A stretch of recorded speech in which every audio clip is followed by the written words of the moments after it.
चीन की महान दीवार। ये सिर्फ एक दीवार नहीं है, बल्कि वक्त में खुदी हुई एक कहानी है जो ताकत और सहनशीलता की एक मिसाल है।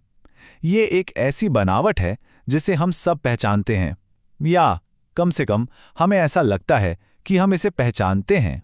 चीन में एक बहुत मशहूर कहावत है जो इस दीवार के सांस्कृतिक महत्व को बताती है।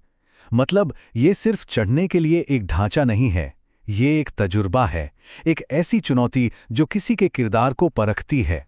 ताकत के इस प्रतीक के पीछे की सबसे शक्तिशाली कहानी शायद ताकत की है ही नहीं, बल्कि आंसुओं की है। इस विशाल पत्थर की सतह के नीचे कहीं ज्यादा उलझी हुई, कहीं ज्यादा इंसानी कहानियां छिपी हैं। तो चलिए इस सफर पर चलते हैं। हम मिथकों से शुरू करेंगे, इसकी टूटी फूटी हकीकत को जानेंगे, इसे बनाने में बहाए गए आंसुओं को महसूस करेंगे और उन अनगिनत कहानियों को सुनेंगे जो आज भी इसके पत्थरों में गूंजती हैं। और आखिर में हम ये सवाल करेंगे कि हम आखिर दीवारें बनाते ही क्यों हैं। तो सबसे पहले उस कहानी से शुरू करते हैं जो हम सभी जानते हैं, या जो हमें लगता है कि हम जानते हैं। वो महान अटूट दीवार जो चीन की विशाल सरहदों की हिफाजत करती है। पर सच तो ये है कि हमारी कई जानी-मानी बातें असल में सिर्फ कहानियां हैं।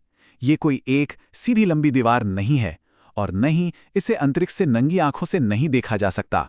और तो और इसका मकसद भी हमेशा वो नहीं था जो हम सोचते आए हैं। तो अगर ये एक सीधी लंबी लकीर नहीं है, तो फिर ये असल में है क्या? चलिए इस बड़े मिथक को तोड़ते हैं और इसकी हकीकत को समझते हैं। महान दीवार कोई एक प्रोजेक्ट नहीं थी, ये तो 1000 साल से भी ज्यादा समय तक अलग अलग राजवंशों के बनाए गए टुकड़ों का एक कलेक्शन है। किन राजवंश ने शुरू के टुकड़ों को जोड़ा, लेकिन वो मशहूर ईंट की दीवार जिसे हम आज तस्वीरों में देखते हैं, वो तो बहुत बाद में मिंग राजवंश के दौरान बनी। और यहाँ एक बहुत ही हैरान करने वाला मोड़ आता है। दीवार का एक बहुत बड़ा हिस्सा, जिसे कभी-कभी चंगेज खान की दीवार भी कहा जाता है, असल में उसके जन्म से बहुत पहले बनाया गया था। असल में हाल की रिसर्च से ये पता चलता है कि इस उत्तरी रेखा का मकसद बड़ी हमलावर फौजों से बचाव करना उतना नहीं था, जितना कि घूमने फिरने वाली आबादी और उनके जानवरों पर नज़र रखना और उन्हें कंट्रोल करना था। मतलब ये सेना से ज़्यादा मैनेजमेंट का मामला था। अब चलिए पत्थरों और प्लानिंग से आगे बढ़कर उस भारी इंसानी कीमत पर ध्यान देते हैं जो इसे बनाने में चुकाई गई थी।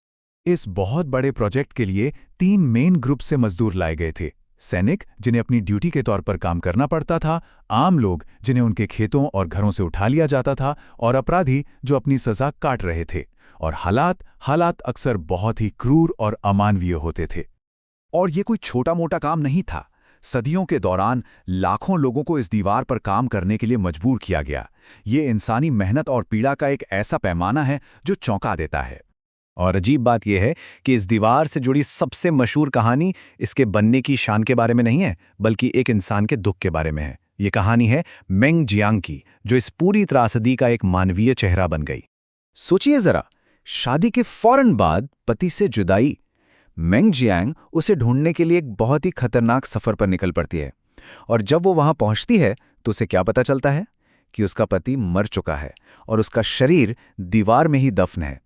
कहानी यह है कि उसका दुख इतना गहरा था, उसके आंसू इतने ताकतवर थे कि दीवार का एक हिस्सा ढह गया और उसके पति के अवशेष सामने आ गए। मेंग जियांग की कहानी तो बस एक है, ऐसी कई कहानियां हैं।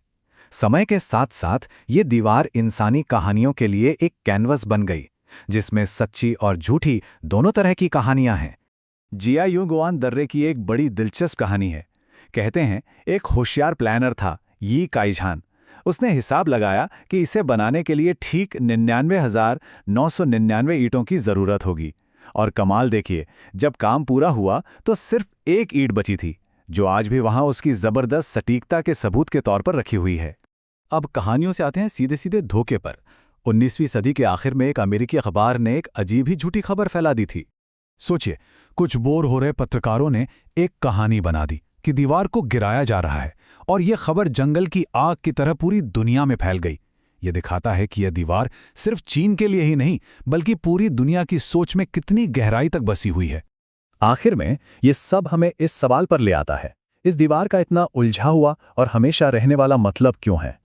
जैसा कि एक इतिहासकार ने कहा है, इस महान दीवार में अलग अलग संदर्भों में बिल्कुल अलग अलग मतलब रखने की क्षमता है। ये कोई एक चीज नहीं है, ये एक आईने की तरह है जो उस पर नजर डालने वाले हर दौर की सोच और डर को दिखाता है। ये एक ही समय में राष्ट्रीय शक्ति का प्रतीक भी हो सकती है और क्रूर जुल्म का भी।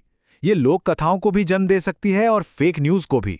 इसकी कोई एक पहचान नहीं है, ये लगातार बदलती रहती है। तो आखिर में ये पुरानी बनावट हमें सिर्फ गुजरे हुए कल के बारे में नहीं बताती, ये हमें खुद से ये सवाल करने पर मजबूर करती है कि आज हम कौन सी दीवारें बना रहे हैं, वो जो दिखती हैं और वो भी जो नहीं दिखती।